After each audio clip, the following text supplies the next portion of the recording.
Hey, welcome back. We're back at the candy store. Are we? Yeah. Is this candy?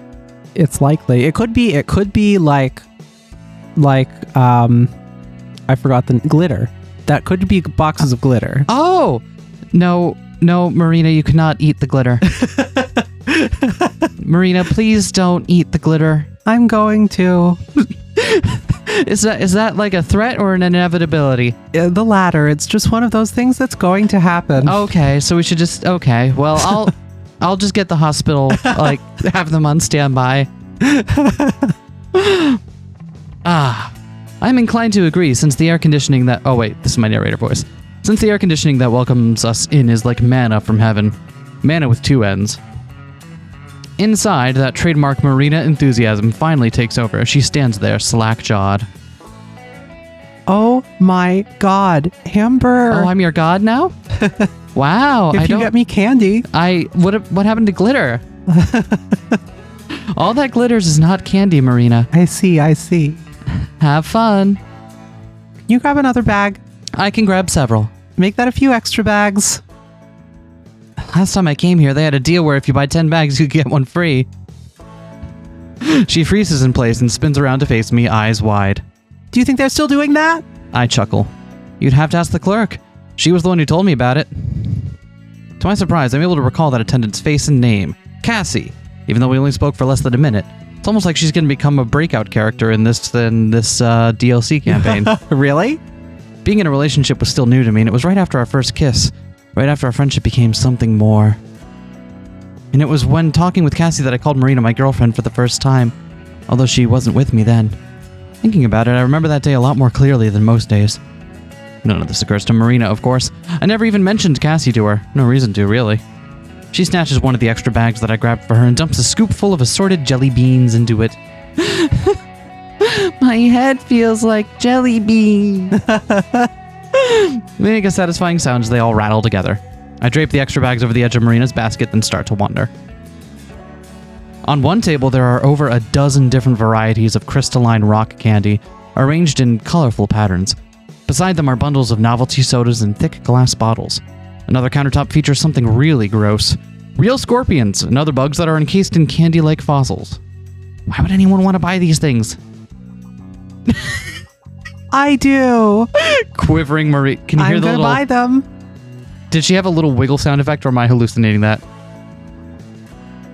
I think she might have. I don't know. I continue meandering through the store, not finding much that stands out to me. On the other hand, Marina makes a racket as she fills up multiple bags with candy. Sounds like she's really intending to make good on that buy 10 bags deal if they're still running it. Marina, you can't just put glitter in a bag and call it candy.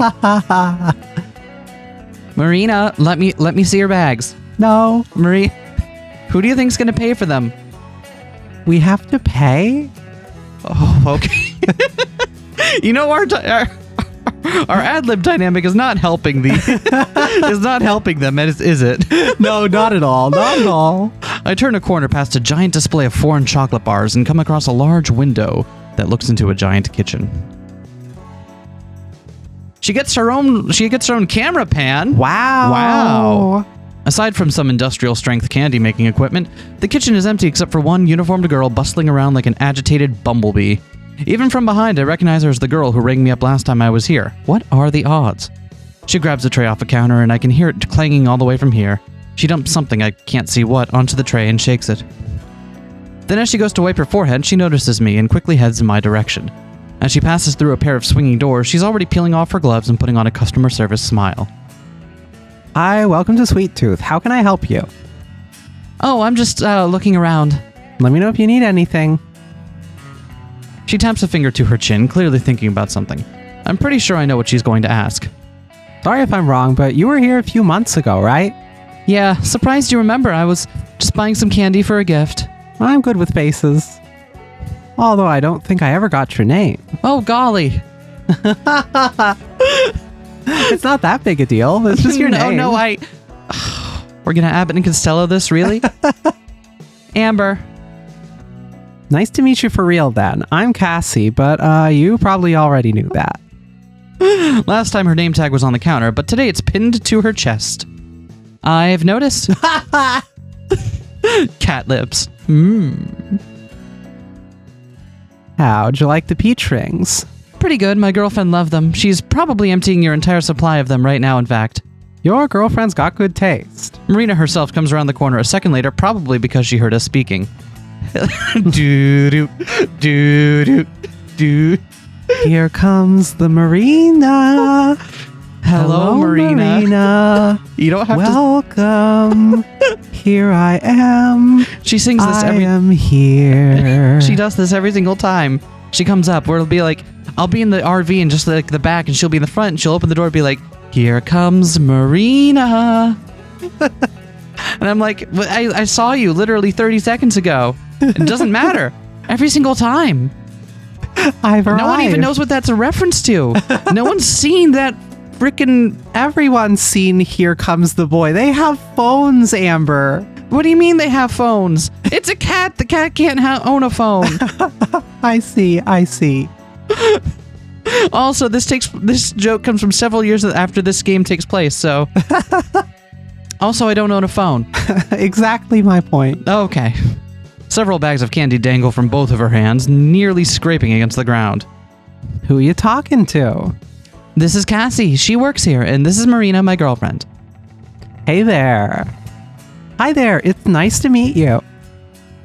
I'd shake your hand, but mine are covered in chocolate right now. No, Marina. No.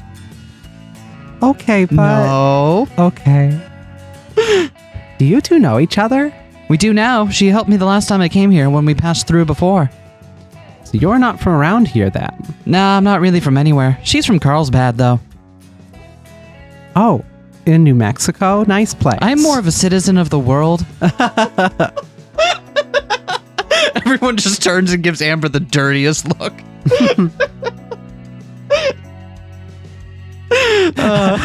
I'm more of a cowboy on a steel horse I ride. Oof. Want to see my steel horse gesturing to beat up RV? Come on, Amber. Everyone's already seen your steel horse. How many times are you going to call it that before the joke gets old? Jokes don't get old. No, but you will. Boosh. Oh, in New Mexico? Nice place. You must have never been there. It's the most boring town on earth. Boring? You kidding? All those caves, trails, nature. I can't get enough of that. You see her sparkle? I like caves. She sparkle. I like caves too. I'm what one might call a professional spelunker, if you know what I mean. Up top, Marina. Get Got him. Get it? I shouldn't assume that you get that. Also, this might be harassing you because you're currently on the clock and you're a customer service worker, so you're kind of a captive audience right now. Listen, I'm just going to go ahead and just hit the undo button on that past, 45 seconds of conversation, all right? Sound good? All right. Cool. Hi. Yeah, nature, totally. I know exactly what you mean. Give me some quiet in the middle of nowhere rather than the city any day. Cassie nods approvingly while Marina just shrugs. If you'd grown up there, I'm sure you wouldn't feel that way. Everyone's bored of their own story, I guess. What does not really from anywhere mean? I spent a long time in Colorado with my grandpa, but we spent more time on the road than anywhere. Ever since he passed away, I've just been driving. That's how Marina and I ended up meeting. What brings you two back to Vegas, then? You're not going to believe this. Besides the irresistible offerings here at Sweet Oh my Tooth, god, of course. why are all the facial expressions so good in this one? Oh man, it's so good. I love them. Marina heard about this alien convention thing going on at one of the casinos, so we're here for that, but it doesn't open until tomorrow, so we're killing time right now. Alien convention? The one at the Stratosphere? Yeah, we're hoping to meet some real aliens. Yeah. Sure is. Is it a big deal? We don't really know what to expect. There'll be a few hundred people at least. That's a few hundred too many. I see. She jerks her head into the direction of the kitchen, where she had just been hard at work. I'm doing prep work for the same thing. But don't tell my boss that or he'll fire me. He can't know that I've been making candy for the aliens. Wow. Do aliens love candy? Oh no. Is it a It's a tough deterrent? job.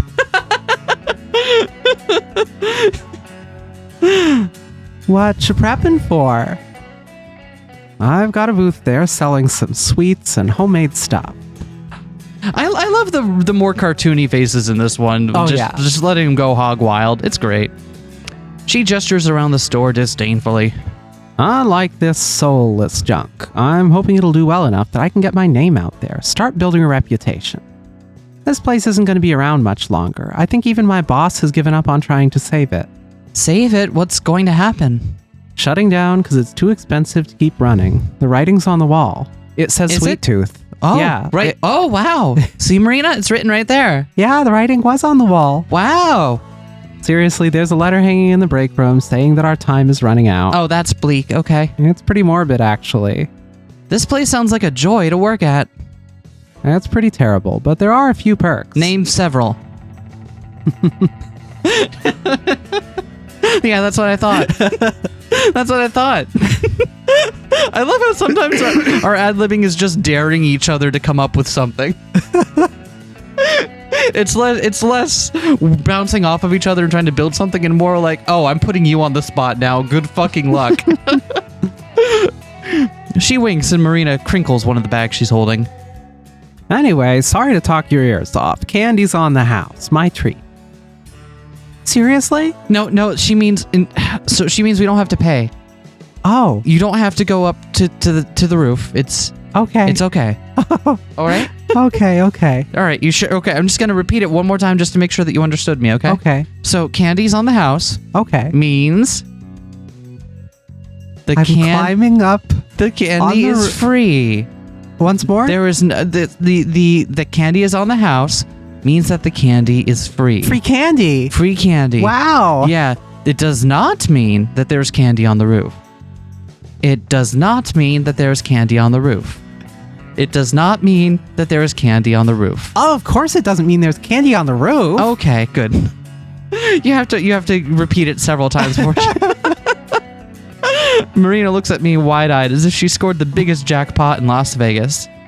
Yeah, it's not like anyone will ever notice. We'd just be bagging it up and tossing it out in a bit anyway. Besides, no one goes up on the roof to get the candy there. No, Cassie, babe, Cassie, how you doing? Could you not? Look at her. Look at her. Okay, wow. If you'll excuse me, I'll just be dying of happiness over here. Don't get more than you can carry back to the car. You have 2 free hands, don't you? You got me there. I can carry some. See that you do. It's not that far to okay, wow, threatening. Whee! Marina hurries off to fill her stash as Cassie starts to retreat back through the kitchen door. Candy, it's a gas. Something. I thought you didn't like Pink Floyd. Really? Marina? Like, I'm honored you're making a Pink Floyd reference, Marina, but really? You didn't feel like putting candy instead of money was a little forced? No. Okay. I thought you would have went for something a little bit more obvious for a general, like, maybe, I want candy. I don't follow. Okay, well, the song is called I Want Candy. It's a pop song from around, just after you were born.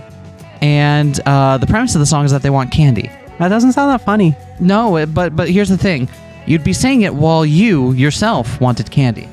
Okay. Okay? Okay. You see how that resonates? Do you see how that's kind of similar? I'll file that one away for later. Okay. In your candy file? Yeah. Okay. Dude. I gotta What do you keep in the candy file? Is it different kinds of candy, or is it notes about candy? Are the notes written on candy themselves, or is the file itself made of candy? Yes. Which all of them? Don't worry about it. I am very worried. It's gonna melt if you leave it in the RV. I gotta get back to work. I already know I'm gonna be coming in early to finish up. You should come by my booth tomorrow if you get a chance. Sure, we'll swing by. Least we can do to say thanks. With the final wave, Cassie disappears back into the kitchen. I watch the door as it slowly stops swaying. Actually, maybe there's a better way to show our gratitude. I go over and find Marina, who is just tying a bag shut. Hey, I had an idea. What if we came back tomorrow morning to help Cassie make sweets? Seems like she's pretty overwhelmed. Are you serious? Yeah, why wouldn't I be? It's just unlike you. really unlike you. Also, you realize this is a customer service job, right? Like, I get it, but it's weird to come in and volunteer to do someone's job for them while they're getting paid to do it. It's just a strange dynamic. I think you'll find that she just said she was slacking off and making her own candy on company time to sell at an event, so we're helping her break laws. That's cool. You told me breaking laws is good. I want to break laws now, Amber. Amber, what laws can we break? I'm ready. I'm ready to break laws. There's a law that says you have to put me on the spot at times like these. We could try breaking that one. Oh, okay. I love you. I see. I love you too. Aww. Shoot, it didn't work. All right, quick, you put me on the spot. Oh, no. I'm ready. I have got nothing here. I've got nothing here. I'm just waiting for the scene to advance. I've got nothing. Wait, what's unlike me? Offering to help someone out like that. You don't like most people, remember? Well, Cassie seems all right. Besides, she's giving you your weight's worth in candy. She's giving us my weight's worth in candy, but I guess you're right. What about the con? We'll still do the long con. I didn't know you were still in the game. I see. Good. We'll still go to that, of course. She has to be there too, It'd just be the morning. Marina looks down at the heavy bag she's carrying. It is a lot of candy, huh? She scuffs her shoes against the floor, looking thoughtful. I expected an instant enthusiastic agreement from her. I'm fine with it, I guess. You guess? It's fine, Amber. Okay, I'll go let her know. I leave Marina again and go knock on the kitchen door. Hey, back again? Still here, actually. Marina and I were thinking we could come help you out tomorrow morning if you want. You said you had a lot to do, and we owe you for the candy anyway. Cassie looked stunned, then shakes her head. If you're sure, then yeah, that'd be a huge help. Just having the company would be nice on its own. Store's technically closed tomorrow, but I'll be here anyway. Just knock and I'll let you in. Will do. See you then. See you. And for real, thanks. You guys are lifesavers. Still not a candy. Although, Marina might be by the time she finishes all those lifesavers. Do you see how many she got? Several dozen. Several! Cassie disappears into the kitchen for a final time, and I join back up with Marina. She's carrying 4 full bags that look full to bursting, and hands me 2 of them. So, tomorrow then? Yep, tomorrow. She said just to knock when we get here. All right. I still expected more hype from Marina than she's shown. Maybe she's just not looking forward to waking up early. Got everything you want? Yep, I think I should be set for candy for at least the rest of the year. Excellent. Then what do you say we drop this off at the hotel and grab dinner? Sure, where are we gonna eat? I got someplace in my mind. I think you'll like it. We head back to the hotel to drop off the candy and freshen up before heading out for dinner. I use my vague knowledge of where different landmarks are relative to each other to guide us to our ultimate destination, the MGM Grand Casino. Takes a little over an hour to get there, although a good chunk of that comes from Marina's multiple detours into shops that interest her. 6 months ago, all this walking would have killed me, but now after our multitude of hikes, it really doesn't faze me at all. Marina reads the name overhead as we step inside. It takes her a moment, but then her eyes go wide.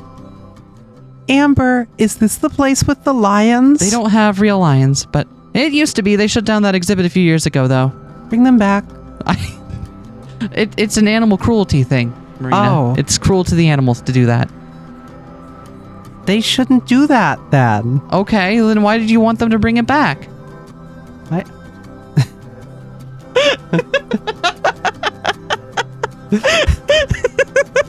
I feel like I keep taking a lot of shots at you, and you're not showing them, and you're not shoving anything back at me here. I'm so sorry. The disappointment on Marina's face is so profound that I almost regret bringing her here. Come on, where we're going has something almost as good. Where we're going, we don't need lions. That is factually true, yes. As good as lions? I doubt it. They're called cheetahs. They're like discount lions. You'd be surprised. Besides, don't I always pull through when I promise something? Well, I guess you have a point. She wraps her arm around mine, nestling her head close to me. It makes it a little tough to walk, but I'll gladly take that trade-off. I can't believe Las Vegas isn't that big to you. I'm pretty sure there's more people in this one building right now than in my whole hometown. Well, I think that says more about New Mexico than Las Vegas. Yeah, probably. I mean, as a citizen of the world, I feel like everywhere is my home, really. Wherever I happen to drop rain that day is, I can feel at home anywhere. Yeah. I guide Marina in the right direction, with her sticking to me whenever I make a turn. There are occasional signs instructing us on where we're going, but so far Marina hasn't caught on. I can't believe we can see Paris from here. That's not okay. Okay, so that's not Paris. You can't fool me. I know the Eiffel Tower when I see it. Okay, so it's not the same Eiffel Tower. It's just a recreation of it. But over here in Las Vegas, which is where we are. A likely story. So Paris is in France. Yeah? Yep, France is in Europe. Yeah? We're in North America. Yeah? An entirely different continent. Yeah. Right. Okay, so that can't be the Eiffel Tower. That's what they want you to think. Who's they? I'm not sure. I've been reading the alien convention literature, and I haven't formed a solid picture. Oh, really? Of who they is. Yeah, you won't find a single solid picture in any of those. Hey-o! Got him. Alien got him. Finally, we start to see some signs that we're in the right place. The decoration turns from generic palace to artificial trees and wood. The sound of cawing birds and chirping monkeys plays over the speakers. As the restaurant's name and logo loom over us, Marina slides off of me to gape. Amber, you were right. Yes! The Rainforest Cafe. The name tells you everything you need to know about it. Fake trees crowd the area, covered in realistic-looking leaves. Ambient lights up high make it look a decent replica of a rainforest canopy. There's even a projected sky complete with a nice full moon. Honestly, it's pretty hokey, but in an endearing way, even I have to admit. Come on, I'm starving. I have to drag Marina away by the hand from the oversized gift shop, whose size rivals the restaurant part of the building itself. Our waitress seats us quickly, and Marina orders a cola while I request my usual black coffee. Coffee? Isn't it almost your bedtime? I don't even notice the caffeine, I just like the taste. How can I sleep when I'm so excited for tomorrow? You could at least pretend, you know? I am pretending. That one gets me a well-deserved but gentle kick in the shin. Could have fooled me. I lay my hand on top of Marina's, which had just been resting by her already half-empty drink. I am looking forward to it, for real. I know you're excited about it, so I am too. Marina nods, but it's clearly half-hearted. I opt to change the subject. So, spot any lions yet? Huh? She blinks twice, fast, like I interrupted her from some deep thought. Look around! So far, Marina hasn't even noticed the best part of this restaurant's theming, and it's the main reason I brought her here. She looks around, somewhat glazed over, before she notices an animatronic monkey scurrying along a branch. Then the light comes back to her eyes the moment she notices more and more. Oh, look! She can't help but lunge across the table to point at a robot parrot that's flapping its wings and rocking on its perch. It's just like when she tries to give me driving directions. She can't help but get 100% into it. Check out the elephant over there. It's the real elephant in the room. Wow. You get it. It's the elephant in the room. I can't believe they have heffalumps and woozles here. You ever watch that sequence again recently? Yeah. It's a fucking trip. Oh, yeah. Wait, are we in character or not? I wasn't in character anymore. I was just asking if you'd seen it recently.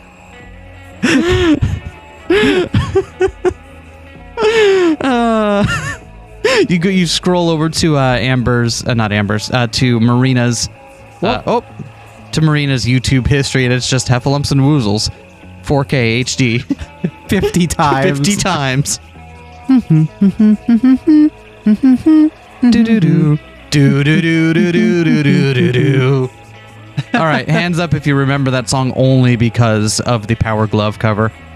I have no idea what you're talking about. Power Glove. You know Power Glove? No. Power Glove was one of the first really popular video game metal cover bands. That's not a video game cover. That got popular doing that as their shtick. I want to say back in like the mid-aughts, but don't quote me on that.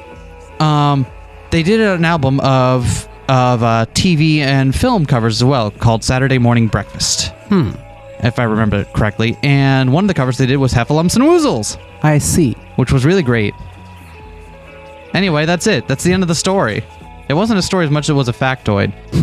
Who needs Wikipedia when you could just scroll through the Two Queers Play archive to find the facts you want? Directly behind her and several meters away, a realistic-looking elephant is trumpeting silently. Looks like it might be life-sized. Okay, this is pretty cool. I told ya. Give it a bit, and every so often there's a little show.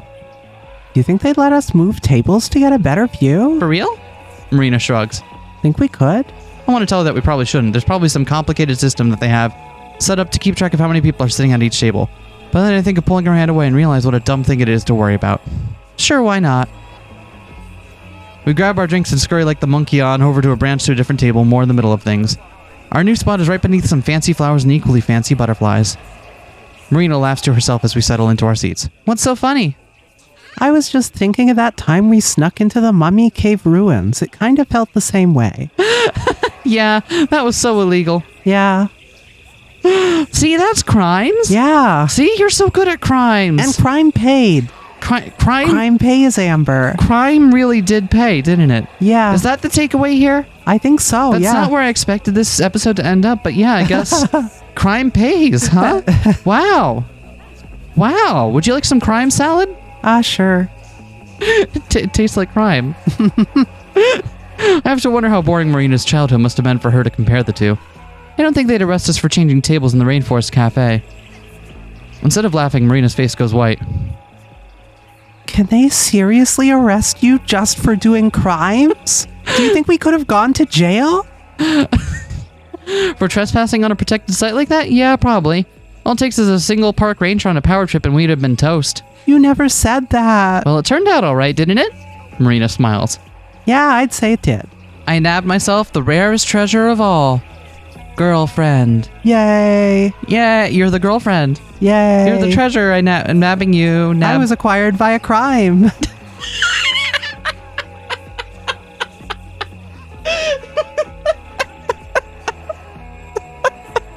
Yeah, she would really be happy about that, wouldn't she? Amber, do you think I would be subject to asset forfeiture if we were caught?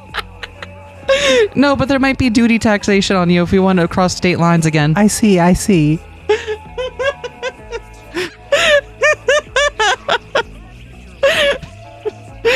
What can I say? You're just a really big asset. Got him. Got him. I'm talking about your assets. Marina, I'm flirting with you. Marina, do you not like flirting? Marina? I'm sorry, there was monkeys and stuff. Oh, okay. Then that takes precedence. I get it. She looks away from me towards the ferns and artificial jungle rocks. I think that was the night I started to fall in love with you a little. Because of crimes? Yeah. My heart pangs. Even after months, it still feels weird to hear someone talking about me so affectionately. Like, oh yeah, she's referring to you. She thinks you're worth loving. Really? And yet that's all I'm able to croak out. Fortunately, Marina doesn't seem to mind. Yeah, it was, how do I say this? Say it however, I'll know what you mean. That's such a you thing to say. Before I can open my mouth to defend myself, Marina shushes me with a finger over my lips.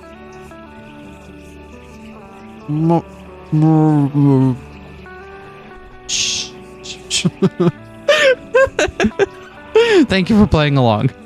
I'm not saying it's a bad thing. Anyway, before that, I had kind of felt like you were just putting up with me, like you didn't really like me and just felt bad for me. But that night, I knew I was wrong and that you were someone special. And I kind of realized that you were what I had been looking for without knowing it. Someone that made me feel special too. So I didn't care about not finding the treasure. I was happy for totally different reasons.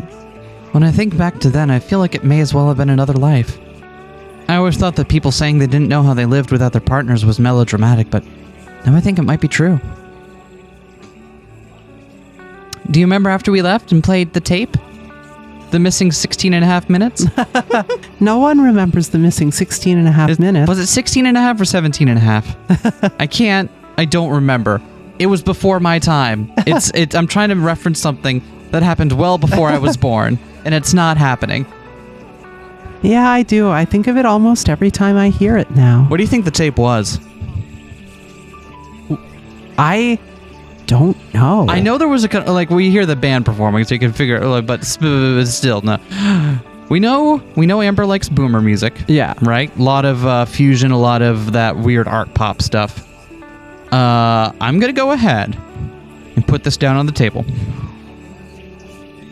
The tape was Zappa. Hot Rats. I don't know. I think it was the Grateful Dead. The Dead! Oh, you're right! It would be the Grateful Dead. Old grandpas who live in their RVs traveling around the West totally listen to Grateful Dead. Amber, I swear to God, if you play Trucking one more time... Why won't they play a different progression? They've been playing the same set of chords for like 6 minutes. If you can't handle me at my truckingest, you don't deserve me at my best.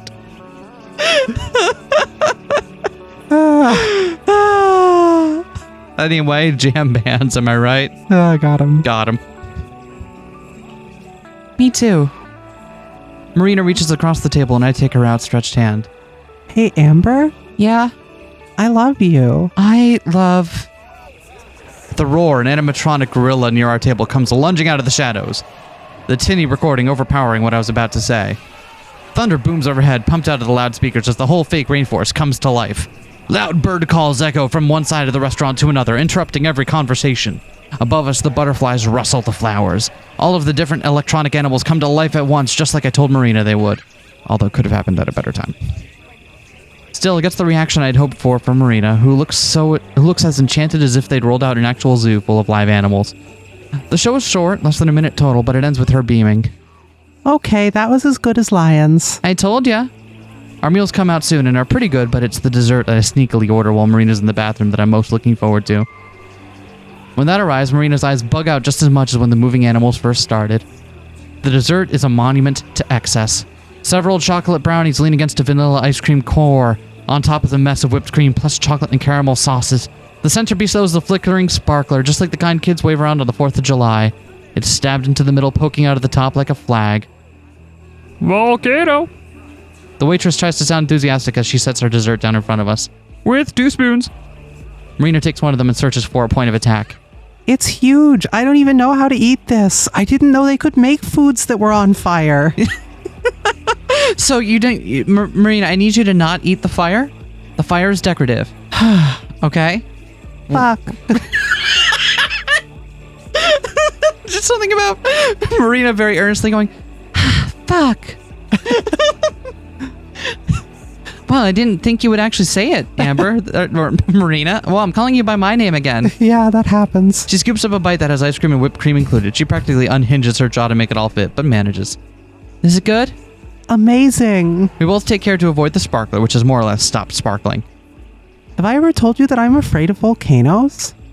When I was a little kid, I thought they were going to be a way bigger problem in my life. Yeah, when you're younger, your volcanoes really seem like a much more present threat, don't they? Mine, which I think I've shared on the channel for, my overpowering childhood fear was, crap. Now I've forgotten if it was the Inca who did the human sacrifice, right? I don't recall. But you did mention ritual human sacrifice. Yeah, ritual human sacrifice was my overpowering childhood fear. Yeah, that's a rough one. And I discovered as I grew up that it turned out not to come up as often as you'd think. Mine was finding out that when was the possibility other people might find out I liked wearing girls' clothes. Got him. Life is a never-ending struggle. Sorry, Marina. I was just often thinking about the past again. I see. I try not to think about it too much. Yeah, that's fair. Did you know the past is in the past now? It can't come up again. I thought history repeated twice. First is tragedy, then is farce. Wait, who said that? Karl Marx, right? Really? Is that one of those things you learned on that Wikipedia thing on your phone? Likely, yeah. What are they teaching at schools in Carlsbad? But but they still kind of freak me out. How come? They're just mountains, basically. Oh, except the Yellowstone supervolcano. That's a real and present threat. Oh. Let's not go there? Well, here's the thing. Pretty much most of the West is there. Let's not go there? So that's most of this half of the country. Oh, yeah, sounds good. Okay, so what if I told you we were near it right now? What if you didn't tell me that? But I already have. You can't. Marina just goes white and goes.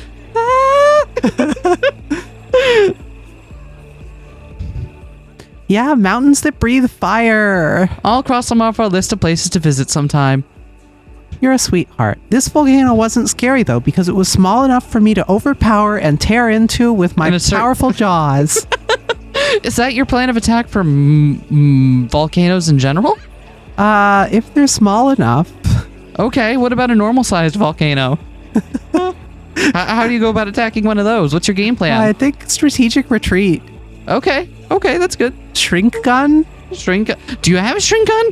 No. No. Just asking for...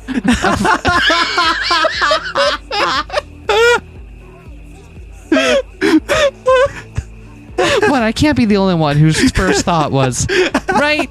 You're with me, Marina, right? It's not just... I have no idea what you're talking about, Amber. It's not just me, though, right? Right? You're with me on this one. Okay, you know what? I've got some bespoke artwork to show you later. Okay. Cuts away, and you see it. What it really comes down to is just the sheer eroticism of the unnatural size difference.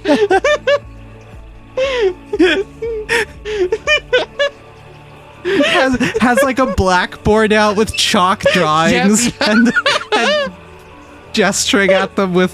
Yep, and she's got like some reading glasses on. Why are we making Amber the horny one? I don't know. Amber. Why are we on this topic? It's not even related to the scene. You're the one that said shrink gun. We could go on with the scene at any time. You said shrink gun. I did. Between the two of us, we managed to finish about half the mountain in front of us. The other half remains on the plate, getting progressively soggier as the creams melt. Want to get it to go? I kind of do, but there's so much sugar waiting for me already that we probably shouldn't. We make the difficult decision to leave it behind, but I'm pretty sure I can catch Marina casting a few regretful looks as we leave. When we finally get back to the hotel, it's even busier than when we left. Most of the slot machines are full, and the air is heavy with the smell of cigarette smoke. Marina makes a face as we hurry to the elevator and up to our room. Inside, I kick off my shoes and collapse onto the bed, worn out from all the walking. I'm gonna take a shower, unless you want to first. Go for it. While she steps into the bathroom, I just stare up at the ceiling. I've been either driving or walking all day. Some folks don't understand how a long road trip can tire you out, but it's exhausting. Even I still feel it sometimes, like today. New outfit. How do I hide? I can't hide it right now, but that's fine.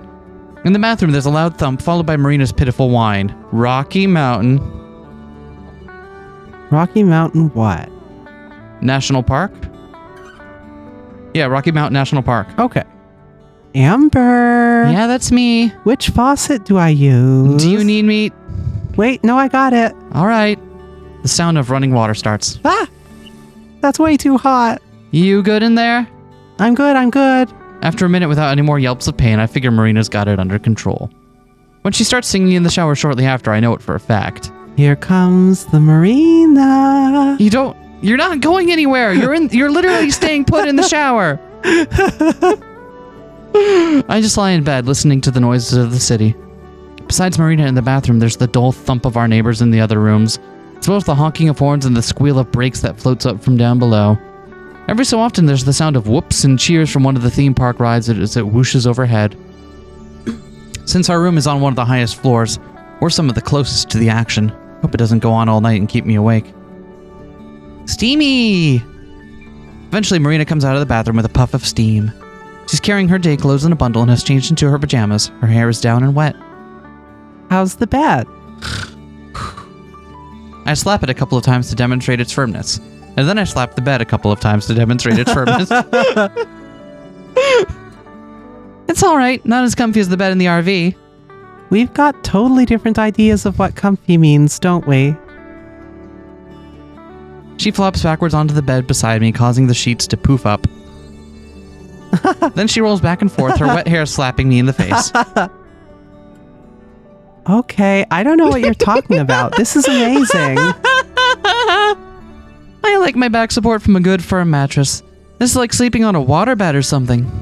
Marina snuggles in close to me, throwing one arm across my chest in a half hug and resting her cheek against my shoulder. I know, like I said, amazing. I put my own arm around her in turn, holding her close. She smells like the complimentary soap and shampoo in the bathroom rather than her typical fruity scent. Ready for tomorrow?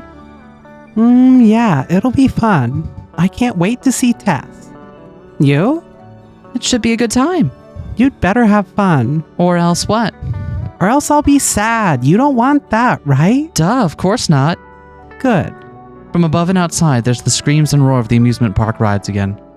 What was that? People on the roller coaster up top, probably. Marina pushes herself up. Wait, there's a roller coaster up there? Yeah, there's a few rides. This changes everything. Do you see that sparkle in her eyes? What do you mean? Marina grabs her phone from the bedside table where she left it before climbing in next to me again. I didn't know they have rides here. We totally have to go. Look at these. She turns her phone screen towards me and I can see a small collage of the rides at the summit. Oh, what's this one? The Big Shot? Now's your chance to ride the big shot. Ride the big shot. Ride a big shot. Wow, that sounds like a very special offer. Looking at this Big Shot fills me with a sense of CDs and DVDs for $4.99 only. Amber, we have to go and take advantage of these wonderful bargains. Gah, Spampton. Spampton, geez, Spampton. All right, so of these two, which we know Marina is the one that would play Undertale, right? And then I don't see Amber as much of a gamer, but she'd probably get interested if Marina was like, no, watch, see, it's cool. There's a story and everything. You see this fish lady? Well, she's gay. Oh, isn't that cool, Amber? I didn't know there could be gay people in games. Oh, well, yeah. Oh, I guess. Huh. So which one of us is the fish lady and which one of us is the small lizard? Yeah, there comes a time when every couple asks themselves that, I suppose. The fish lady or the lizard, as opposed to the reindeer or the lizard. But lizard, top.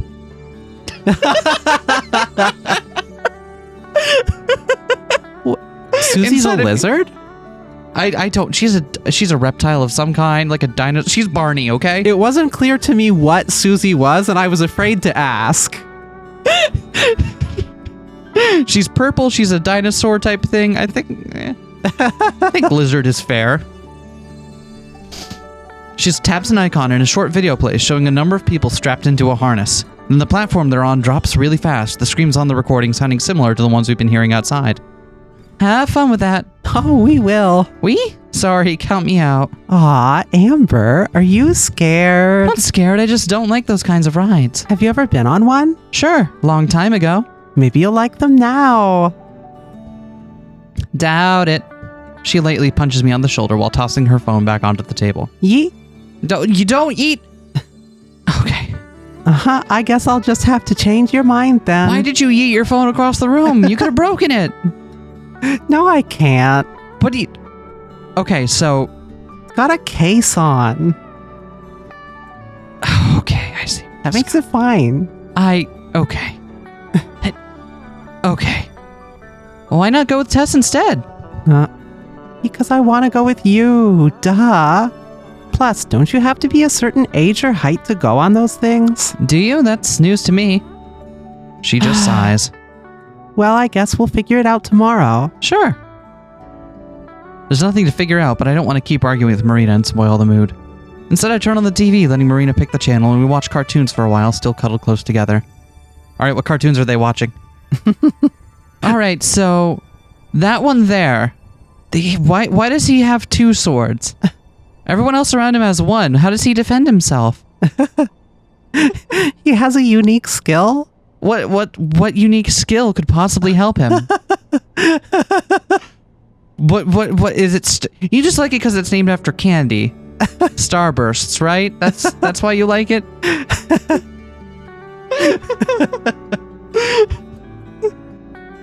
And why does this girl hang out with him? She's clearly she's clearly got more shit going on. Yeah, that one arc that has her as the main focus is way better than the other ones for some reason. Oh, that actually sounds kind of cool. Yeah. Why? Okay, here's a question for you. How come everyone else in the show is attracted to him?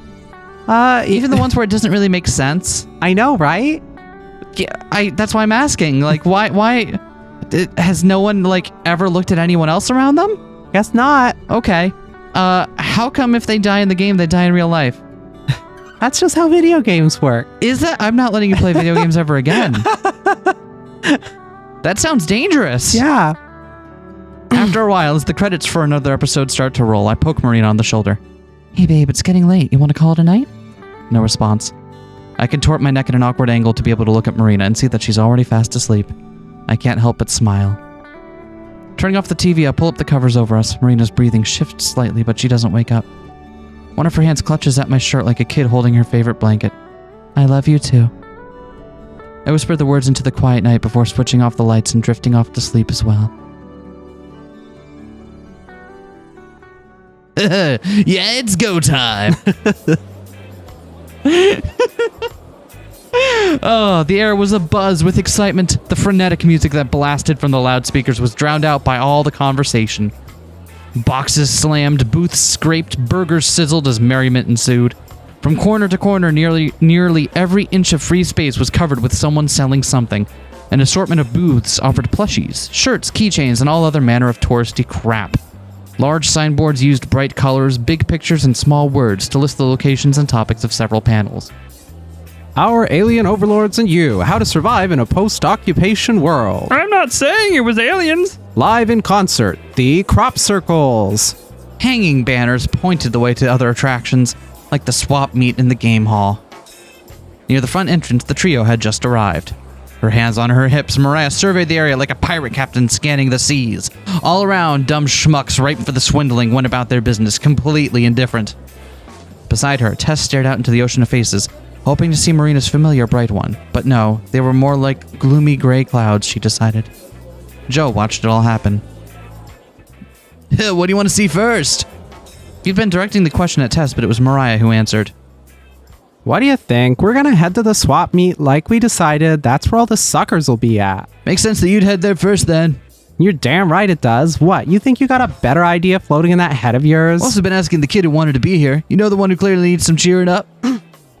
Fine. Hey kid, you wanna go to the swap meet? Tess shrugged. She didn't particularly feel like going to the swap meet, but she didn't feel like doing anything else either. More than anything, she felt tired. She wasn't the kind of tired where you need to sleep more. It was more like the kind of tired where you just don't want to get out of bed. See, she likes the idea. No, please don't tell me fucking 12-year-old depression This is gonna hit way too close to home, isn't it? God. Gripping her sister's shoulder like a rag doll, Mariah started to drag Tess off toward the swap meet. Joe held out an arm to stop her. Why don't you go handle this one on your own? I'll take Tess and go do something fun. Fun? Fun? What's the use of fun? You can't pay for shit with fun. And Tess is just like, I'm outie 5,000. Goodbye. Can't pay for anything if you waste all your money gambling, but that's never stopped you before. Well, if somebody would count the cards like they're supposed to, then it wouldn't be such a waste. Tell you what, I'll give you $10. Surely that's gonna be enough to get you started, right? $10? I couldn't blow my nose with $10. Fine, 20. Mariah eyed him slyly, calculating just how far she could push Joe's generosity. And patience. Finally, she held out a hand. Deal. Joe slid a crisp $20 bill from his wallet and passed it to Mariah. She sniffed it, licked it once to be sure, then pocketed it. Don't spend it all in one place. Also, those things are like 0.1% cocaine. Oh, yeah. Obviously. Oh, right, that's why. Mariah just growled in response, not having it come back, but not wanting Joe to get the last word in. Like a cat fallen from the banister, she sauntered away with the illusion of dignity. She had a plan, but of course it wasn't one she could just admit to Joe. He would think that she'd gone soft if he knew that she was worried about Tess. But after reading the messages her sister was sending, it was Mariah's phone after all, she knew that something had to be done. That was why she had agreed to come to this stupid alien convention anyway, because Tess wanted to.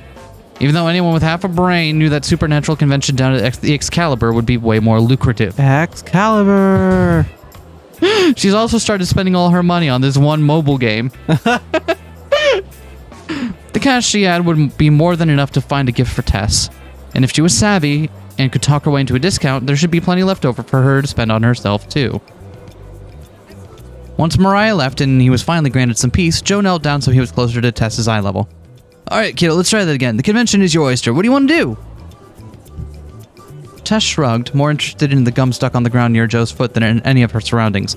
It was stretched thin and gross, ignored unless it was causing someone a problem. Text Marina, I guess. That doesn't count. Something that is on your phone. Her list of hobbies exhausted, Tess just stood and waited to be told what to do. Some of the games. Want to see if we can win you some sort of prize?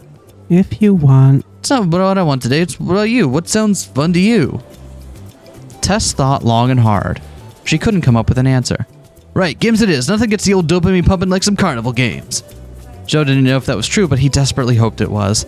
God, I really, I obviously feel for Tess in here, but I really feel for Joe, who is clearly does not have the knowledge nor resources to help Tess properly here, and knows something is desperately wrong, but does not have what he needs in order to help her. Yeah. And that's like, oof.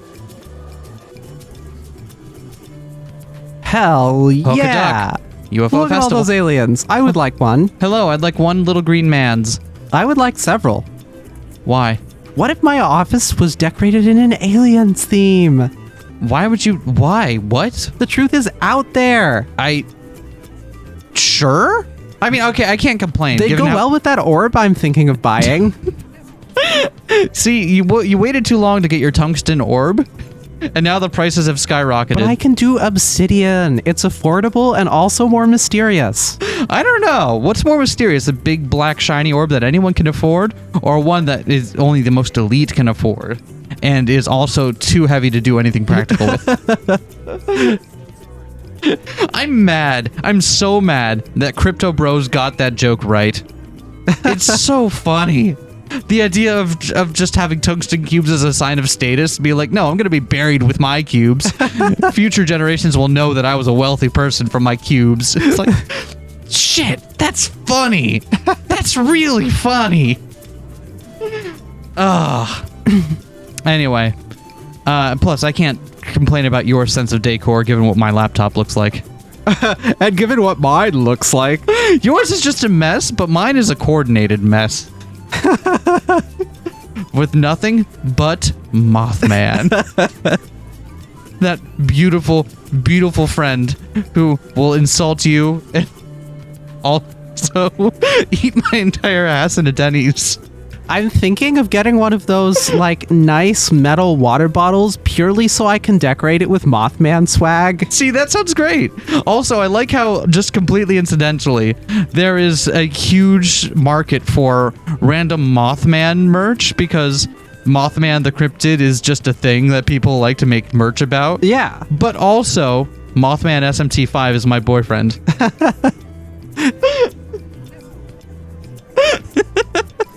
So hey, it's you. You're the asshole with too many friends. Why are you so rude? I don't know. Why is your hair so blue? Oh, I love my shitty little moth. Anyway, the first game they stopped at was a test of strength. A big yellow pressure plate sat invitingly at the base of an illustrated tractor beam. The top of the beam was a UFO, complete with a flashing LED lights. All right, this one's an old classic. Watch and learn. I'll get it warmed up for you. If you hit it hard enough, will they beam me up? Jesus, kid. Jesus Christ, kid. I can't even begin. This one wasn't in a depressed way. Oh, okay. That was more of a joke? No, I was dead serious. Oh, but not in a depressed way. No, they will not beam you up. Oh. Was that a depressed sigh? Yeah. Oh, shit. With extra pomp, Joel rolled up his sleeves and flexed his arms, accepting a large mallet from the bored-looking college student running the game. He glanced down to make sure Tess was watching. She was, or at least she was staring in the general direction of the game. And then Joe swung.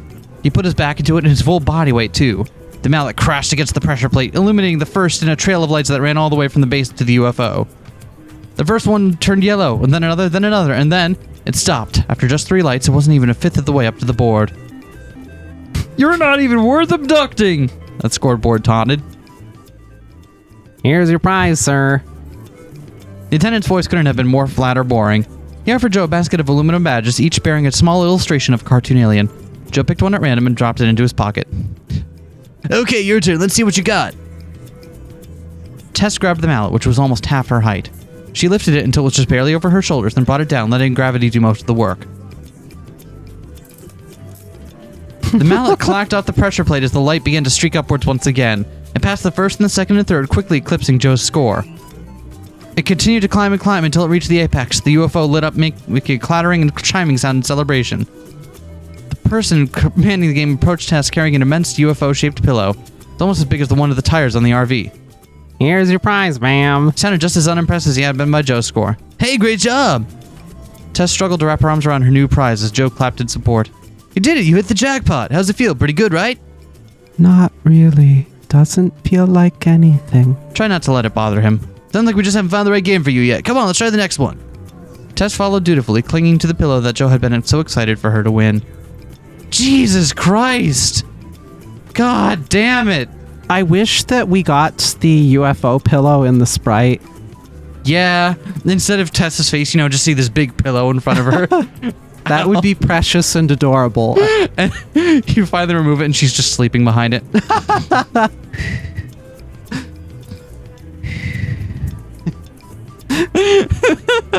How do you get yourself to sleepwalk, start and stop whenever you're following me? That's impressive. Okay, you know what? The one thing I do like about alien conventions, the one thing. There is one part of weird alien shit that I am unabashedly a fan of. Yeah? And that's trying to find things on the surface of Mars that aren't actually there. I'm a big fan of the face on Mars, that big pentagonal pyramid, yeah, all that shit. I love that stuff. Hell yeah. Yeah, like seeing things in very specific shadows of pictures that aren't actually there when you look at the surface. I'm all about that shit. Oh yeah. Yeah, that's my cup of tea right there. How about you? I legit have UFO abduction literature. Really? Have you gotten it abducted yet? No, I haven't. But those other people seem to have, right? Definitely. Definitely. 100%. Next, the pair arrived at a decorated skee ball machine, complete with crop circle theming around the goals. You ever played one of these before? You know how it works? Tess shook her head. It's a real test of skill, not luck. You gotta focus for this one. God, now I'm remembering. I had an old book from, I think it was like the 60s or 70s, that was like a taxonomy of different UFO types that had supposedly been discovered by the US government or something, but were being covered up. And it was this old falling apart book with all of these illustrations of different alien species that you were likely to find in each type of UFO and so on. It was great. Sounds like someone has beheld a pale book. Got him. At the end of the long ramp, several slots were arranged all across the chalkboard. Plastic corrals surrounded each hole, with point values painted on. Don't worry about aiming for the big money, just go for the easier shots you know you can make. Summarizing both his game plan and his life philosophy. Joe readied himself for the game to begin. 5 plastic balls were dispensed near his hand. He picked one up, getting a feel for the weight. The bowler's dramatic flourish, he sent the first ball careening up the ramp. Bounced off their lip, nearly landing in the 30-point zone, but instead bouncing back into the 10-pointer. Dang, close one. Both of Joe's next throws missed, while the fourth one landed in the 20-point zone. Alright, this last one. Need at least 20 more points to win a prize. Think you can cheer me on? How do I do that? Whatever feels right to you, kiddo. She thought about it for a moment. The Tess stepped forward and awkwardly reached up to pat Joe's shoulder twice. Good luck. Shoulder. Joe stared down the 20-point hole, channeling all his focus and concentration. Pictured a crosshair in his mind, pinpointing the exact spot the ball needed to land. Stepped back, practicing the shot a couple times, then with a solemn nod, he stepped forward and threw. The ball went wide, missing the target by a number of inches and instead rolling into the 10-point zone. A series of red lights and disappointed trombone music reminded him that 40 points was not enough to qualify for a prize. Well, you can't win them all. Sorry, guess I'm bad luck. No. He struggled once again to think of something mature and adult-like to say, but what could you say to a kid who was having such an unkid-like thoughts? Why don't you get this one a shot? Here, I'll hold it. Accepting the UFO plushie, he ushered Tess towards the game. She stared up at the target area. Since Joe wanted her to try, she would try. Not bothering to get a feel like Joe did, Tess made her first shot. The ball whizzed up over the ramp and sank neatly into the 20-point zone. Nice going! You miss 100% of the shots you don't take. I mean, but also by the same logic, you hit 100% of the shots you don't take. That's how zero works, my dude. It's fucked up, right? Shot 2 landed in the 10-pointer, and shot 3 was another 20. Even though shot 4 was a miss, Tess was guaranteed a prize. On shot 5, Joe came down to stand behind her, crouching down to see the game from Tess's level. All right, last shot. You can go for something safe like another 10 points. Try to aim big and try to double your score. What's it going to be? Tess threw the ball, not caring too much about where it landed. The ball sailed over and cracked against the 50-point zone, but didn't make it in. Ran down between other 2 slots, then finally disappeared into the 40-point hole. Woo, go Tess! Once again, Joe whooped and hollered in celebration, trying to have enough enthusiasm for the two of them. But after Tess had accepted her prize, a t-shirt that was 3 sizes too big for her, she didn't look any happier. Why don't we get a Sprite for that? Right? What about now? Heart racing? Blood boiling? Still no. Still not determined to give in, Joe led them on to the next game. Alright, now let's try this. This should make you really feel alive. It was a shooting range game, with a small laser gun attached to a tether.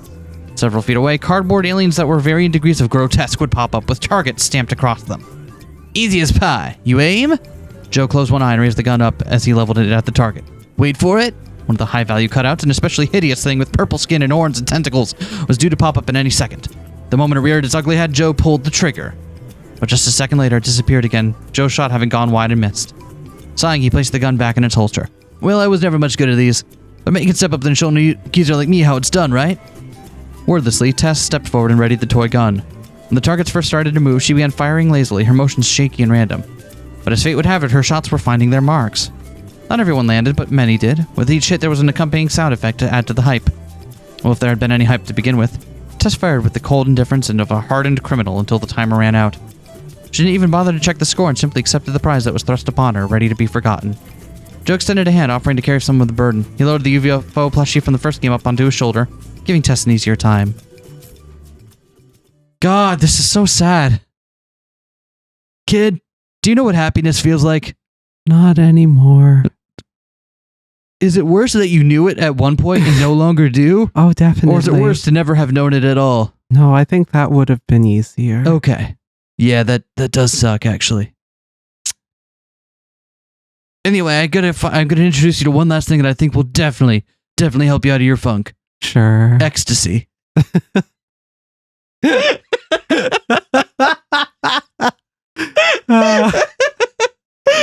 As in, like, the concept of happiness. What do you think I meant? You right over there? See, I got you laughing. See? I did it funny. The two of them headed away from the shooting range, finding a spot to sit down near an empty stairway. Joe poked the prize in Tess's arm to get her attention. I reckon you got one of the best records of anyone here at this con. Sister were around, I'm sure she'd be chomping at the bit to find a way to make some money off that. What about you, Joe? Do you have a good time? Tess was quiet for a long moment, which Joe took as a good sign. If she had to think about it, then the answer couldn't just be an easy no. Then she pulled out her cell phone, staring down at the blank screen as if it might have been our news. Maybe a message from Marina. Nothing. Had Marina forgotten her after all? The girl staring back at her from the pristine glass looked like a stranger. Other people are having fun. You're having fun. Why can't I have fun too? The quiet solemnity of Tess's question took Joe off guard, even though he knew he should be used to it by now. Well, it's because, He racked his brain, hoping to stumble across something poignant to say. There's something wrong with me, isn't there? It wasn't even a question, just a statement. Joe sighed and put what he hoped was a comforting arm around Tess's shoulders. This was going to be harder than he thought. Hey, it's Amber o'clock. Wow. That's me. Golly gee whiz. I'm so happy for it to be me time. Man, I get the feeling that last part was really depressing for some reason. Why are you laughing so nervously, Marina? Don't worry about it. Okay. Marina and I show up to Sweet Tooth bright and early. Me as awake as ever. Marina's still complaining about just how early it is. When we knock on the door, Cassie swiftly lets us in. Wow, I didn't expect you guys to really show up. When Amber sets her mind on something, there's no stopping her. You two are both lifesavers, honestly. I've been here for a few hours already. Still not a candy. Are you running this thing solo? Yep, just me. My recipes, my decorations, all of it's mine. I should have done some of this stuff days ago, but you know how that is. I love Cassie's faces. What are we making? Candy? Nah, the candy's all finished. We're gonna make crispy rice treats. Come on, we'll use the main kitchen. I just realized 2 ladies helping out a baker creating food. Next exit is Nekopara.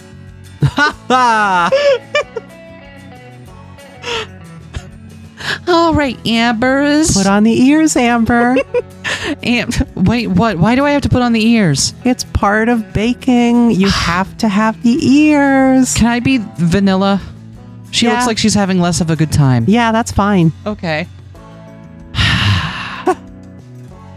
Nyan. Yeah. All right, yeah, let's hear your Nyan, Marina. Nyan. Why are you so into this? Cassie walks up. What the fuck are you two doing?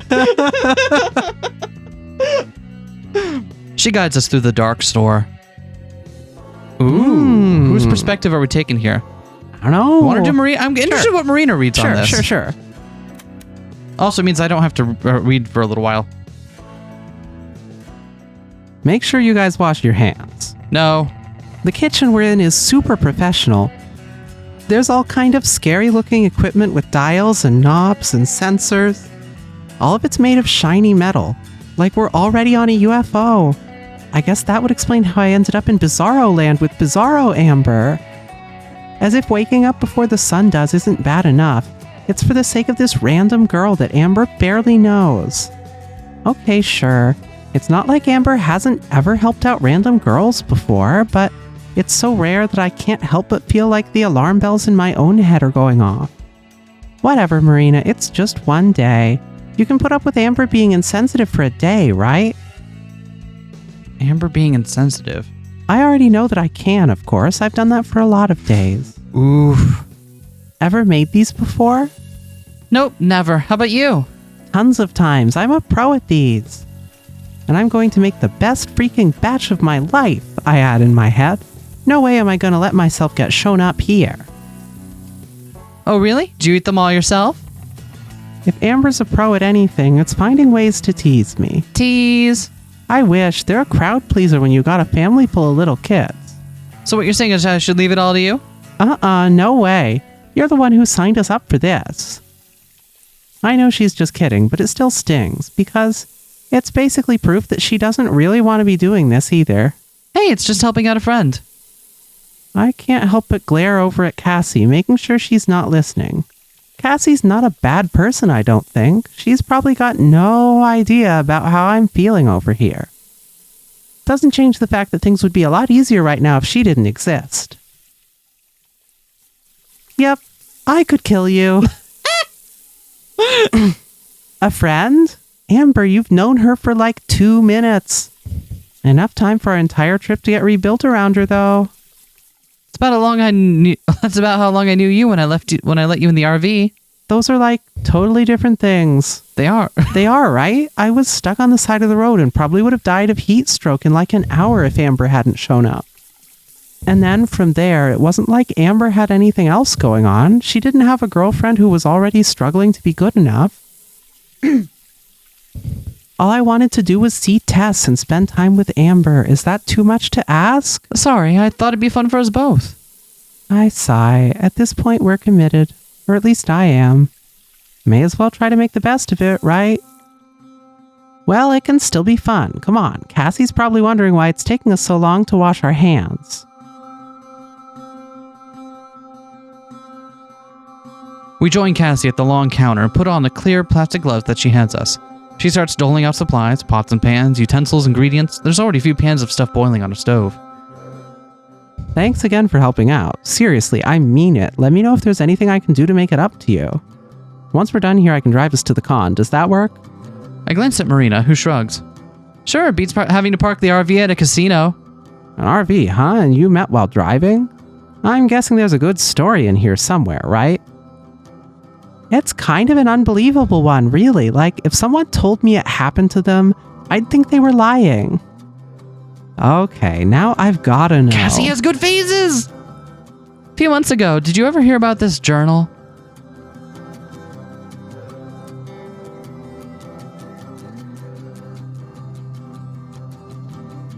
At first, we try to keep it brief, but Cassie makes it clear that she wants the whole story.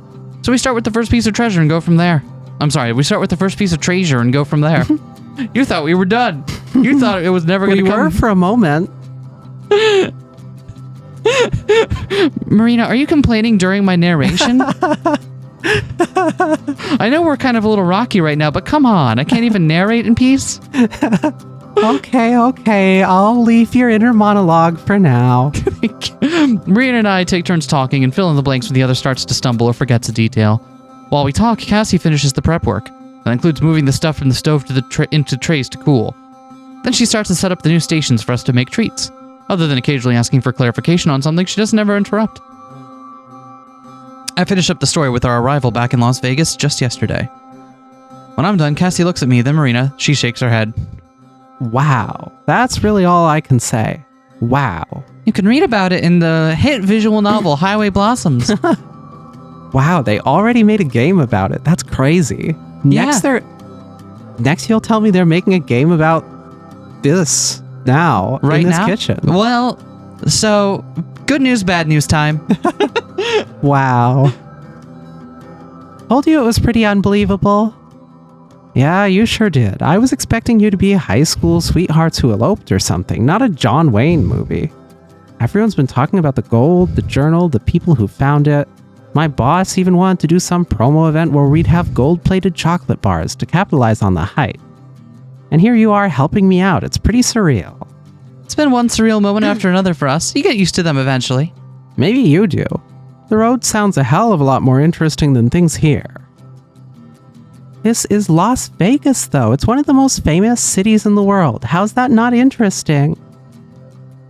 I guess when you live here, you get used to it. Besides, the Las Vegas that people dream about is a scam. Fool's gold, pretty much. It's the way all cities are. They sound nicer from the outside until you're there and have to deal with the traffic and the people. You have to excuse Amber. Sometimes she forgets how to have fun. I'm just saying, I'll bet between Carlsbad sounds interesting when you're not from there. Hey, I can see it both ways. I moved out here because I thought it would be a lot different than what it is. Turns out the Las Vegas they try to sell you on TV isn't real. Then she makes a chopping motion with her hands, starting to bustle around once more. Right, well, famous treasure hunters or not, let's make some treats. I like treats. Treats are neats. No, not feeling that one? Pretty Marina? good. Pretty good. Okay, like a 6 out of 10? 6.5, actually. Wow, your highest score yet. She ushers us over to one of the counters where there are a few grocery bags full of supplies. At a glance, I can see marshmallows, butter, and crisped rice cereal. There's a lot of each. There's also a precarious stack of pans and utensils, plus a few boxes of plastic wrap. Finally, there were a few portable single-burner stoves. Oh no, it looks like something someone dumped off here and said, not my problem, about. If you want, I can walk you through how to do it. Before I can even respond or accept the heavy pan that Cassie's offering me, Marina cuts across and snatches it from her. It's okay, I can show her. For a second, Cassie looks a little taken aback, like she didn't expect to be challenged, but she shrugs. Sure thing. Cassie scoops up a few things from the bags and slides one of the stoves further down the counter. Marina grabs supplies as well, doubling up on everything. Marina squeezes past me and turns on the burner, setting the heavy pan on top of it. And then she unwraps and drops a couple of sticks of butter in. First things first, you gotta melt these. Right? Here, chop it up, it'll make it go faster. She hands me a knife, which I grip like a caveman and use to hack the softening butter. Nar, nar, nar, nar, nar. The butter melts slowly, even though the flame underneath it is blazing brightly. While we wait, Marina starts to set up her own station a few feet away from mine. Soon it's become a thick pool. Marina hands me a bag of marshmallows. Add these in slowly and stir them so that they'll melt. The whole bag? 2 bags, actually. My teeth hurt just thinking about eating one of these. All right, if you say so. I do. I pull hard, trying to tear open the bag, and eventually resort to using my teeth. That makes it split open, and a couple of marshmallows bounce onto the counter and floor. I bend down to pick them out. 5-second rule. Horrified, Marina bats them out of my hand again. Ew, no, gross. Those marshmallows are going to come out of your paycheck. Uh-huh, just fire me in that case. I lightly bounce a clean marshmallow off of Marina's forehead. Dork. She wordlessly tosses it into the trash with the ones from the floor. Marshmallows, pan, now. Yes, ma'am. I pour the marshmallows into the pan with the butter, where they almost immediately start to bubble and dissolve. Marina's still working hard on her butter, stirring it even though it's fully melted. What are you waiting on, Christmas? It's my secret technique. Burning it? This time she throws a marshmallow at me. That one comes out of your paycheck. I head back to my pan, where the marshmallows have mostly morphed into a stringy paste, thanks to my spatula when I try to mix. You sure we should add a second bag? This is pretty thick as is. Yes, I'm sure. I do as she says and dump the second bag of marshmallows in. The pan is getting pretty full, and I have to be very careful with my movements to avoid spilling any. Meanwhile, Marina's just now adding her first bag of marshmallows to the butter. On my other side, Cassie's pouring a bag of rice cereal into her own pan. She holds it steady with one hand while she mixes the concoction with another. So, Cassie, how'd you end up in Las Vegas? It was a couple years ago now. Had a fight with my dad and left home. Couch surfed for a while, a day or 2 here, a month or so there, but I got sick of that and decided to settle down somewhere. I came out here because it felt fitting, in a dumb kid romantic way. Like you said, it's Las Vegas. It's all about luck and good fortune, jackpots or busts. I thought that maybe I'd find some purpose or meaning out here. Figured out pretty quickly that life doesn't work like that. At least not that easy, but I decided that since I came all the way out here that I may as well stay. Got a job at Sweet Tooth because I figured it'd be better than working around something I care about than something I don't. And now here I am. Cassie sets down the bowl she was using and inspects mine and Marina's progress. She nods approvingly. Looking good. Go ahead and add in the cereal and let's move over here. We do what we're told and regroup at one of the clean counters where Cassie's waiting with several colorful jars and some plastic brushes. You kids ready for crafts time? We've still got to frost these suckers. I pour mine into a large kit dish like Cassie did. Marina is still a couple minutes behind, mixing in her second bag of marshmallows. I carry the dish over and set it beside Cassie's. She hands me a knife. So, go ahead and try to cut these into ovals. It's okay if they're not perfect. She carves at her own batch like she's cutting a particularly tough steak with a constant back and forth motion. She goes slowly, trying to keep the line straight. The curve is tough, but she manages to pull it off. Half a minute later, she plucks out a piece. It's kind of an oval, I guess. That's stretching the truth. More like a triangle. Close enough. It's morphologically the same as an oval. It has the same number of holes, so it's good enough for a topologist. Yay. Go ahead and shove one of these in there. See, topology. I know. Geography? No, that one's math, right? Got it. She takes a popsicle stick and rams it into the treat. Then she pops open one of the jars of frosting. Dunk 'em. Did you see her face when she was like, dunk 'em? Take them and dunk them now. She jams the treat in as far as it'll go, until the frosting covers the whole thing. She pulls it back out, and a bit of excess drips back into the jar. Give him a once-over with a knife. Deftly, she scrapes and spreads the frosting until it's smooth. While she's doing that, Marina joins us with her own tray. Ah, that smells really good. Some Marinas have a different, richer smell than the stuff Cassie and I made. I know, I told you, it's my secret technique. What is it? If I told you, it wouldn't be a secret anymore, now would it? I just stare at her. Okay, fine. If you brown the butter for a long time, it turns them super good. Before she can protest, I use the knife Cassie gave me to pry off a tiny bite of Marina's cooling mixture and pop it into my mouth. Oh my god. That's amazing. It's rich and caramelly, almost like toffee. Definitely puts mine to shame. I can see Marina struggle between yelling at me for stealing and being happy with the praise. She settles for a smug nod. Can I try? Marina begrudgingly cuts off a small piece and hands it to Cassie, who handles it gently as a lump of gold. Marina watches intently as Cassie tastes it. Oh my god, that is amazing. Thanks. Despite herself, I could tell Marina's struggling not to smile and appear nonchalant.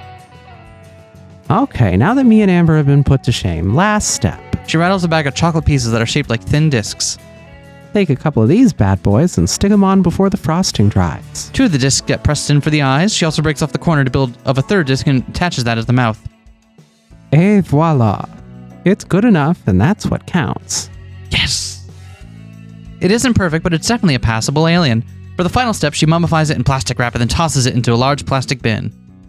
Now we just gotta do this like 50 more times. With our directions clear, all 3 of us get to work. Fairly tough cutting the marshmallow mess, which was already cooled and solidified by a lot. To frequently change my angle or repeatedly stab a spot with the knife. A lot like when we were digging for treasure. I'm sorry, when we were digging for treasure. Cassie also starts to melt the butter for another batch of treats. Finally managed to cut out a rough alien head shape from my tray. Cassie's first one was kind of triangular, mine is even farther from the target. I don't think there's even a proper name for the shape, it's just a blob. Popsicle stick step is easy, but when I try dipping it into frosting, only a little bit sticks. Pull it out and try again, but I still can't get more than a 3rd of it so covered. Cassie, who's watching me, just shrugs. Don't worry about it, it's close enough. You've got a pretty generous definition of close. It's abstract art or something. How do we know aliens don't really look like that? Good point. Good point. I like this. I like these aliens that are good enough. I'm pressing the eyes in a small mouth and set it aside to be wrapped. How are yours going? I hover over Marina's shoulder, and this time she doesn't wave me away. She's just finished frosting hers, leaving an artistic unfrosted spot near the neck. Using her fingernails, she snaps the chocolate discs into more jagged eye shapes, then attaches those using one of the scraps for the mouth. She holds it up for me to see. What do you think? It's out of this world. Marina groans as she sets it down next to mine and Cassie's. All 3 of us huddle together, admiring, or in my case pretending to admire, our handiwork. Cassie whistles in admiration as she picks up Marina's, turning it this way and that to inspect. This looks great. Good work. You get an A+. Told you guys I'm a pro. Cassie pantomimes, bowing in recognition of Marina's skill. Amber, you get You don't have to say it. an A for effort. You're more generous than any teacher I've ever heard of. It's still one that I don't have to make myself, and that's more than enough. Only 48 left to go. We get back to it, with Cassie sometimes pouring in new batches of cereal mixed into the trays for us to work with. It takes longer than I would have expected, but we managed to get them done. Oh, wow. You can really tell which one. There's a clear hierarchy in terms of skill. Marina's are nearly perfect, and it would fit well in a Roswell museum. Cassie's are nice, even though the first one looked kind of rough, and would fit right in a cookbook or something. Mine will probably be sold at a discount. After we finish wrapping all the treats, we move them all into a plastic bin. Cassie hoists that onto a small rolling cart, along with a few other boxes of homemade goodies. The aftermath is impressive. There are a ton of dirty dishes and crumbs littering the counter. Cassie tosses most of the dishes in the sink to soak. Cassie checks the clock. Looks like we finished just in time, too. We should get to the con right when it opens. Again, thanks a ton, you two. It was fun. I'm really glad to hear Marina say that. Yeah, it was. Although I get the feeling you could have finished faster without us. No way. I'd have been at it the rest of the morning. Besides, having good company is just as important as having good help. Let me go dump all this in the van, and then we can get going. She wheels the cart out and away, leaving Marina and I behind. The instant we're alone, Marina yawns, leaning against me. Sleepy. Sleepy, sleepy, sleepy. Hey, don't fall asleep. We got a convention to go to. Did you let Tess know we'll be there soon? She jolts up straight. Oh, shoot. I'll do that right now. Marina pulls out her phone and frantically taps out a message. I hope she sees it. SOS.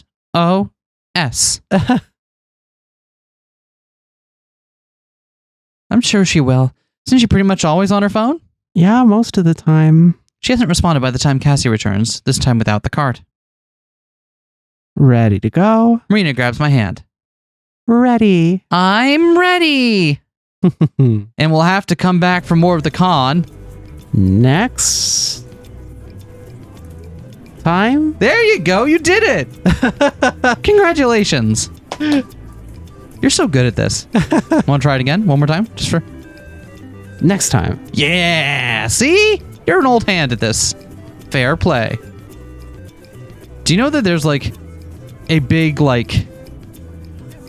there's a big group of like carnival game science truthers who are like, these kind of carnival games are patently unfair and should not be allowed.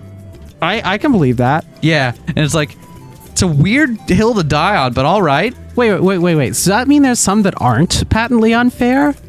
I just assumed they all were. How else would you make a bunch of money There off are some it? that are like physically impossible to win under the rules given. Okay. Yeah. that kind of thing. And I'm like, weird hill to die on again, but sure, all right, yeah. I just never would have gotten that worked up over a Carney game. Then again, what do I know? I make videos of visual novels on YouTube with my wife where we give everyone silly voices. Yeah, who does things like that? Yeah, I don't know anyone like that. Bye. Bye.